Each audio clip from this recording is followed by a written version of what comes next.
I'm Aaron Rutten, a professional digital artist and art instructor, and today I'll be taking an in-depth look at Rebelle.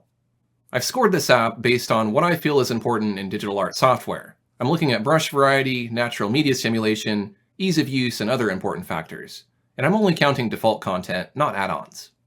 Initially released in 2015, Rebelle is one of the newer art apps to the scene, but it made a pretty big splash, no pun intended. Rebelle features the most realistic simulation of fluid media. The look and behavior of its watercolor and ink are unrivaled. Although not to the degree of ArtRage or Realistic Paint, Rebelle is focused on presenting tools in a way that appeals to traditional artists. There also seems to be an emphasis on modernizing digital art tools, which I like. There are two versions of Rebelle, Standard and Pro. I'll be including the features from the Pro version of Rebelle 5. And now on to the scoring. Let's start with the brushes in Rebelle. The overall variety of default brushes is good. The variants are all pretty useful without many gimmicky brushes that aren't practical. The brushes are all very customizable with some great properties. The organic media effects are good, some of the best you can find. The blenders in Rebelle support transparency blending, and you can blend from the outside inward. There isn't a huge selection of airbrushes. The ink brushes are good, as are the texture brushes. There aren't any particle brushes in Rebelle, nor are there any stamp brushes that can create multiple full-color stamps. There are some excellent impasto brushes, which can emulate thick and thin paint, as well as palette knives and dabs. All other watercolor simulations pale in comparison to Rebelle's fluid dynamics. If you want the closest thing to a real-life watercolor experience, this is it. You can customize the size of the drips, wet the paper to make the paint flow, blow on the watercolor to move it, and change the angle of the drips dynamically using the accelerometer on your tablet if it has one built in. The liquid media will even flow dynamically around the impasto texture. It's amazing. The pencil brushes in Rebelle are good, and Rebelle supports not just dual brush mode, but quadruple brush mode. You can add up to 4 unique dabs to a brush and choose a grain texture for each dab independently. While there isn't a GPU acceleration option you can modify, OpenGL is used for another feature which we will come back to. Let's see how the brushes perform in Rebelle.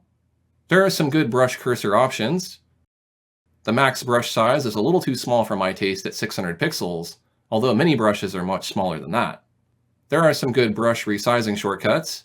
You can hold Alt plus drag to resize your brush on screen. Rebelle offers some brush stabilization properties. There aren't any anti-aliasing properties to customize the brush edges, and there is brush calibration, but it's a global setting. Now let's look at transformation. The transformation tools in Rebelle are okay, but perspective distortion is missing. You can transform groups and multiple layers. There aren't any proper distortion brushes, only a smudge tool, and though it would be nice, Rebelle doesn't have a mesh warp tool. And now for the layers. The layers functionality in Rebelle is good. There are lots of blend modes to choose from. You can lock transparent pixels. Masking feels awful in Rebelle. Rather than the standard layer mask, they're trying to make masking feel more traditional by calling it masking fluid. There's a whole process you have to go through to designate which layer is the fluid and which layer is going to be influenced by the mask. It's a lot of unnecessary work that doesn't add value in my opinion. I much prefer the classic form of masking. It's unfortunate that it has to be this way because that really turns me off to working in Rebelle. There's also a stencil feature that also works like a mask, but again, it's a roundabout way of doing things that I don't think is a good substitute for a regular layer mask. There are collapse layer options, and a good clear layer shortcut of delete. How about saving in Rebelle? Well, you can export to PSD. While all of the essential file formats are supported, there aren't additional export options. And there is an autosave feature to prevent lost work. Let's explore what you can do with textures in Rebelle. There are some excellent textures and a good selection of media. Some of the substrates are even detailed down to the microscopic level, but we will come back to that. Some of the papers are full color, and you can add deckled edges to your canvas or paper. Rebelle has one of the best dynamic texture overlays that stays on top of your paint. Your paint can also interact with the texture in a natural way. There are several texture randomization options. You can use your own custom papers and textures, and there are some good impasto and surface lighting controls, and although you can control the impasto dynamically, it's a global setting, not per layer. One thing that's missing is the ability to control the lighting angle. This is essential if you're using Impasto to create 3D objects in your scene, and you want the lighting to be something other than top center. Now for the guide and grid features. There are some basic perspective guides in Rebelle, but they are light on features. These could be better. There are some additional guides, like an easy-to-use ruler tool. Oddly absent is a symmetry painting tool, and no dynamic grids. Let's have a look at the panels and palettes in Rebelle. There is an excellent reference image panel, which can open multiple reference images at once. Rebelle is really dropping the ball on custom brush palettes. The closest you can get is to undock a regular brush palette. There aren't any shortcut palettes. The color picker customization and options are really good, with an emphasis on advanced color selection. One feature I really like is that you can subdivide the hue ring and value saturation square into swatches and choose the intervals. There is also some amazing advanced color selection in Rebelle. You can choose from HSL, HSV, or HSLUV, which aligns the colors in a way that creates a more uniform brightness and saturation when you shift the hue. This gives results that are much more natural looking. New in Rebelle 5, you can use physical color blending to achieve some of the most realistic color blending I've seen. I really wish the other art apps would step up their color selection game like Rebelle has. You can do CMYK color proofing in Rebelle, and there is even a mode that can show you when your colors on the canvas are out of gamut. That means they will look duller or shifted when you print them. There are some basic color swatches. If you hold X, you can gradually mix in the color swatch with your current color. I think this is a neat feature. New in Rebelle 5, you can load multiple colors on your brush. I'm not a fan of how you have to click on a color swatch or sample to load a bit of color onto the brush. I wish there were a better method of sampling so you can get a precise loading of colors in the orientation you want. I also wish you had control over the brush running out of the additional colors. There aren't any color harmonies, but if you happen to know them already, the subdivided color picker makes it easy to select them. And no color variability. Again, I'm surprised that a feature like this is not a priority. Color variability is essential for making your colors look more natural and more creative. What can the canvas do in Rebelle? Let's find out. The new canvas dialog is good.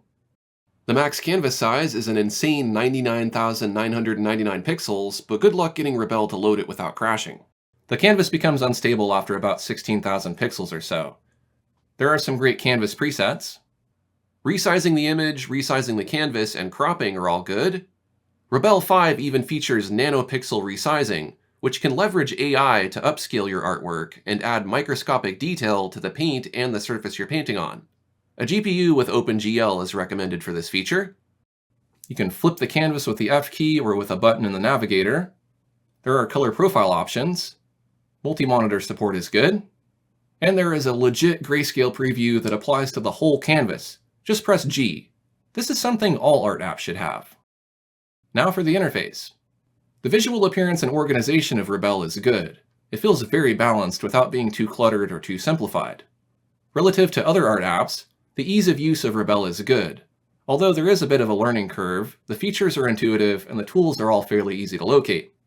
However, it's a chore to close palettes you no longer need. While some palettes have an X, others have to be closed from the window menu or the panel options. And a lack of custom brush palettes makes it harder than necessary to toggle between different types of media. The minimal default UI is a bit too dense and may feel overwhelming to new users. There's not an easy way to condense the UI aside from hiding it altogether. The lack of customization for the interface and palettes is really holding Rebelle back. You can dock palettes, but no more than one column. You can import brushes and media by dragging and dropping, and you can export brushes as well. You can export and import your custom layout. There is a good amount of preferences. No collaborative painting feature. And the number of features in Rebelle is okay. It feels a bit difficult to work in because it's missing some essential features. Next, I'll test my drawing tablet with Rebelle. Pen pressure and tilt are good. Rebelle supports the rotation expression. Multi-touch input works well. You can use your finger for painting or blending. Unlike most art apps, you can use your pen eraser as a brush or blender. Unfortunately, you cannot use independent pen settings to toggle between brushes. And Rebelle is the only art app I know of that supports the accelerometer to control the flow of fluid media like watercolor. And finally, the tools. The selection tools in Rebelle are okay. A selection brush would be nice. If you were hoping for a text tool, I'm sorry to disappoint you, there isn't one. There is a basic paint bucket tool that can fill alpha layers to change the colors of fills and strokes, but it's missing gap detection and cannot reference other layers. There is not a gradient tool. Pattern creation tools are limited to the tiled stencils feature. Forget about vector tools and brushes. Shape tools are poor since you can only fill selections. The essential effects in a Rebelle are okay, but blur is missing. No comic panels or tools. There is a time-lapse recording feature with some advanced customization options that can export as video. And no animation tools. And now for the final score. Rebelle earns an objective score of 196 out of 273 possible points. If you want to know how this software ranks compared to other art apps, check out my top 7 digital art apps video.